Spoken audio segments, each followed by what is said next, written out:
کیا تم نے ان لوگوں کو نہیں دیکھا جنہوں نے اللہ کے احسان کو ناشکری سے بدل دیا اور اپنی قوم کو تباہی کے گھر میں لا اتارا، یعنی دوزخ میں، کہ سب ناشکرے اس میں داخل ہوں گے اور وہ برا ٹھکانہ ہے۔ اور ان لوگوں نے اللہ کے شریک مقرر کیے کہ لوگوں کو اس کے رستے سے گمراہ کریں۔ کہہ دو کہ چند روز فائدے اٹھا لو، آخر کار تم کو دوزخ کی طرف لوٹ کر جانا ہے۔ اے پیغمبر، میرے مومن بندوں سے کہہ دو کہ نماز پڑھا کریں، اور اس دن کے آنے سے پیشتر جس میں نہ اعمال کا سودا ہوگا اور نہ دوستی کام آئے گی، ہمارے دیے ہوئے مال میں سے پوشیدہ اور علانیہ خرچ کرتے رہیں۔ اللہ ہی تو ہے جس نے آسمانوں اور زمین کو پیدا کیا اور آسمان سے مے برسایا، پھر اس سے تمہارے کھانے کے لیے پھل پیدا کیے اور کشتیوں اور جہازوں کو تمہارے زیر فرمان کیا تاکہ وہ سمندر میں اس کے حکم سے چلیں،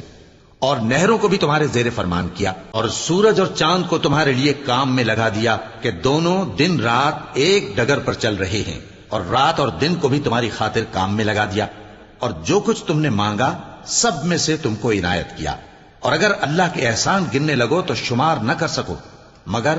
لوگ نعمتوں کا شکر نہیں کرتے۔ کچھ شک نہیں کہ انسان بڑا بے انصاف ہے، ناشکرا ہے۔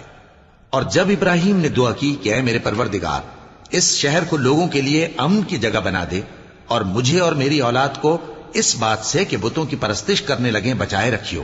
اے پروردگار، انہوں نے بہت سے لوگوں کو گمراہ کیا ہے، سو جس شخص نے میرا کہا مانا وہ میرا ہے، اور جس نے میری نافرمانی کی تو تو بخشنے والا ہے، مہربان ہے۔